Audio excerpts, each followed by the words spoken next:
Good morning, everybody. Hi. Okay, this is Molly at So-and-so's place. I hope everybody is doing well.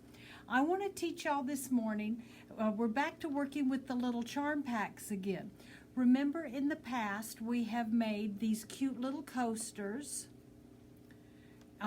working with the charm packs. Remember we opened up one of these. We have also done these cute little packets, the little fabric bowls. Okay, here's one that we made. I made a whole bunch more, but they've all gone to friends. Alrighty, this is one that we did. We also did the octagon shape. It's found a new home. Then we did some bows. Remember we did those with the little leaf-shaped pattern? Alright, now today we are going to do a Booboo bag. So this was my sample that I want to show you. I haven't stitched it closed yet. We'll do that in just a moment. And I'm filling this with rice. Now y'all can come up with all kinds of things to fill them with. I've always just used rice and it's worked fine for me. I've made them, they last years. You can put these in your microwave or and heat them up for like increments of 15 seconds, 20 seconds. Shake it up, check it, see if it's warm enough, or you can put them, good morning Karen, good morning Margaret, or put them in your freezer. I usually just keep mine in the freezer and then they're good for cold packs. My husband is always slamming and banging into something, and just sit them on a sore muscle. You can take these and sew them together in, lengthwise this way and make them bigger, and then piece them together that way and have them for longer places, maybe to stretch over a shoulder or across a leg, and fill them up with rice. All kinds of things you can fill them with, but over the years I found that just putting rice works well. It's an inexpensive fill and it works. If you don't want to keep them in your freezer, that's fine, but I've never had an issue with it. So this is what we're going to do. We're going to put them together, right sides together. I don't use pins because it's so small. You're going to leave an opening about 1.5 inches wide, and I've shortened my stitch length down to 2.0. All right? So remember to hold your thread tails, and I'm using about 1/4 inch stitch length. Let me get my pieces lined back up again. And I've been trying to come up with some other ideas for y'all for these little charm packs. There are so many out there, and I think they're just adorable. You can go with so many themes and things to do with them. Don't forget to backstitch because you are going to be turning this. Creep up on your corner and turn. Line back up with your presser foot.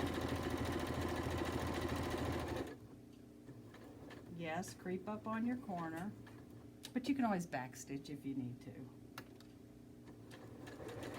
I'm surprised how slow some people sew. I'm like, oh, hit it. It's a gas pedal. My boys always called it the gas pedal when I'd let them come sew in the sewing room. They had fun with it. All right, and one more turn here. Now we're going to leave that 1.5 inches, 1.25 inch opening and backstitch. Okay, cut your thread tails. We want pretty work.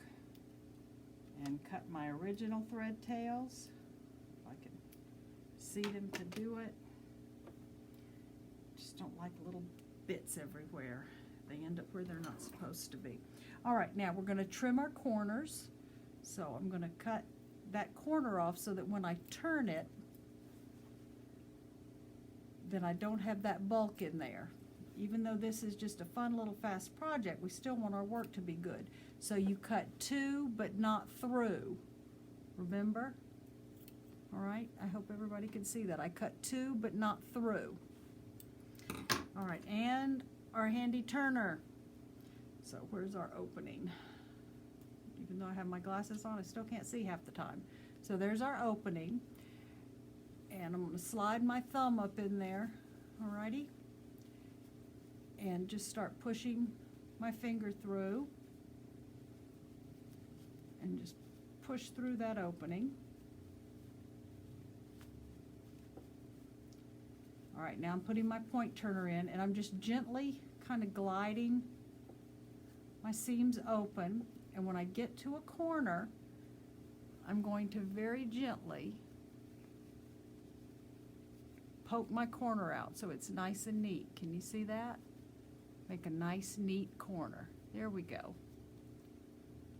All right, now I'm going to slide it along the edge and poke it out. We don't use our scissors for this, folks.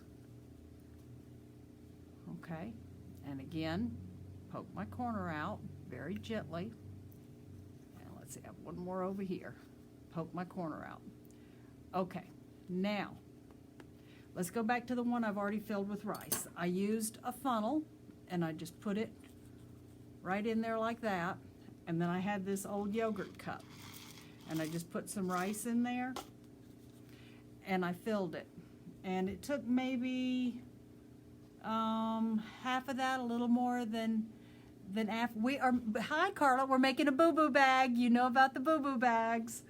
All right, so I put that about half full and then went back and got just a smidge more, and you see it filled it to right about there, so it makes it good and flexible. All right, now I'm going to stitch it closed. I've done these enough that I don't need a pin, but I would recommend that, let me go grab a pin and I'll show you how I would pin this. Hang on, they're right here on my other table. Well, they were.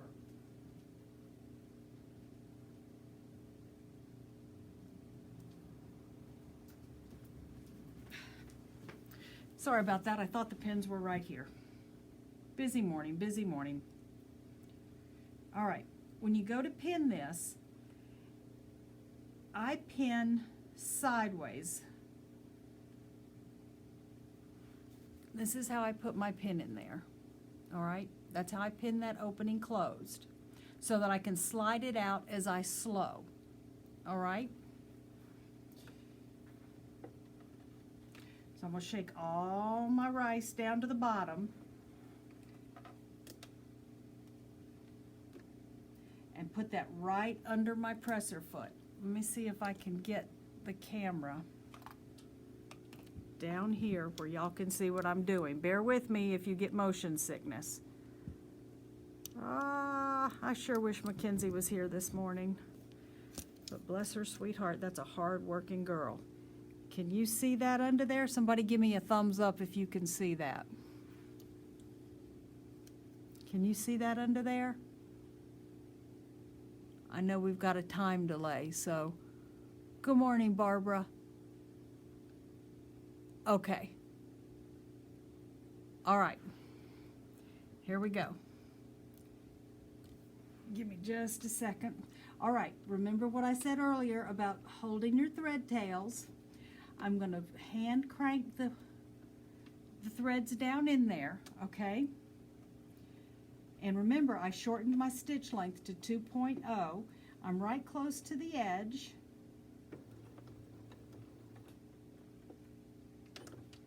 My needle is in the down position. If you have that needle up, needle down button on your machine, this is a good time to use that.